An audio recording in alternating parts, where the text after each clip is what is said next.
અને હવે વાત કરવી છે બેહાલ બનેલા સુરત વિશે।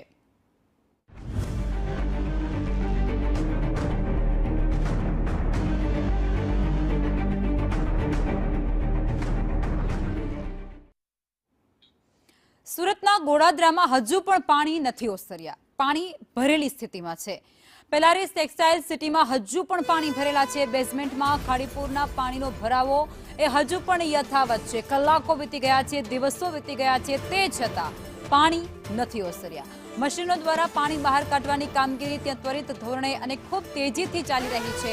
સંપૂર્ણ પાણી કાઢવામાં હજુ પણ 7 થી 8 દિવસ વીતી જશે। બેઝમેન્ટમાં અનેક કાર અને બાઇકો એ ફસાયેલી છે। ખૂબ દયનીય પરિસ્થિતિ અત્યારે ત્યાંના લોકોની જોવા મળી રહી છે, કારણ કે લાખો નહીં પરંતુ આ નુકસાન એ કરોડો રૂપિયામાં આંકી શકાય તેટલું છે। અને આ ભારે નુકસાનને કારણે અત્યારે ત્યાંના જે વેપારીઓ છે તે પાયમાલ થઈ ગયા હોય તેવી સ્થિતિમાં છે।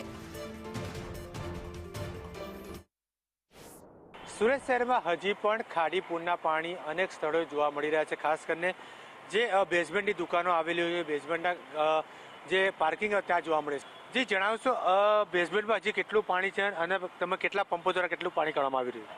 હમણાં આપણી ત્યાં 3 પંપ લાગેલા છે, જે એસએમસીના છે ને ફોસ્ટાની તરફથી 2 મોકલવામાં આવ્યા છે ને એક એસએમસીની તરફથી મોકલવામાં આવ્યા ને અહીંયા આપણા પર્સનલ જે છે તે આપણે 4 પંપ ઉતારેલા છે, બરાબર ને ટોટલ આપણે ત્યાં 40 ફૂટ જેટલું પાણી હતું। હમણાં કરીબન 3-4 ફૂટ જેટલું પાણી ઉતરેલું છે। બસ 3-4 ફૂટ 4 ફૂટ જ ઉતરેલું છે ખાલી, બાકીનું 16 ફૂટ પાણી હજુ નીચે છે ને એમાં કેટલી ગાડીઓ છે ને કેટલાક 2 વ્હીલરો પણ છે અંદર। હજી કેટલા દિવસ લાગી શકે? હજુ અગર સરકાર વધારે મદદ કરે તો 4-5 દિવસમાં ખાલી થઈ જાય, નહીં તો અઠવાડિયાથી 10 દિવસ લાગે।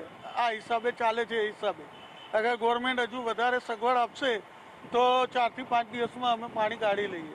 नहीं नगर निगम को अभी हम लोग कर रहे हैं तो कर रहे हैं, अभी भी आएंगे, पंप वगैरह आ रहे हैं।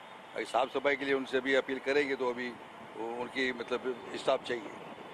શું કહેશો કેટલી ગાડીઓ બધી ફસાઈ છે અને હજી કેટલા દિવસનો સમય લાગી શકે છે? કેટલું નુકસાન થઈ શકે છે? कम से कम 8 से 10 दिन लगेगा। गाड़ियों का कितना नुकसान है अभी तो कोई गिनती है नहीं। पानी निकलेगा तभी कुछ पता चलेगा। बाकी ऐसा नुकसान पहले कभी मैंने सूरत में देखा नहीं, पहली बार देखा है। કાકા શું કહેશો દર વખતની સમસ્યા છે ખાડીપુરની?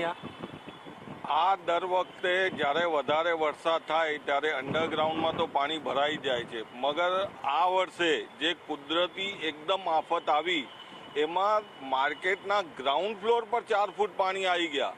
હવે ગ્રાઉન્ડ ફ્લોર પર 4 ફૂટ પાણી આવ્યાનું મતલબ એમ છે કે ગ્રાઉન્ડ ફ્લોરની જે દુકાનો હતી એમાં 4-4 ફૂટ પાણી ભરાયા। એમને પર દુકાને જેમનો જેટલો માલ હોય તો પણ પર દુકાને 25-30 લાખનું નુકસાન થયું છે।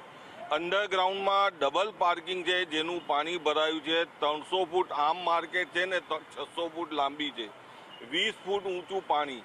હવે એ પાણી કાઢતા કેટલા દિવસ લાગશે એ તો પાકું નથી, પણ આ જે ગ્રાઉન્ડ ફ્લોર પર ગાડીઓ પડી છે, અંડરગ્રાઉન્ડમાં ગાડીઓ પડી છે અને અંડરગ્રાઉન્ડ અને ગ્રાઉન્ડ પર જે વેપારીઓના પાર્સલ હતા, કોઈના 50 પાર્સલ, કોઈના 25, કોઈના 5, એ બધા પાર્સલ ડેમેજ થઈ ગયા। એ લોકોને પણ લાખોનું નુકસાન છે। ભલે ગ્રાઉન્ડ પર દુકાન નહોતી, ફર્સ્ટ પર હોય કે સેકન્ડ પર હોય કે થર્ડ પર હોય, છેલ્લે એ બધા પાર્સલ ગ્રાઉન્ડ પર આવે અને ગ્રાઉન્ડથી લોડ થઈને જાય।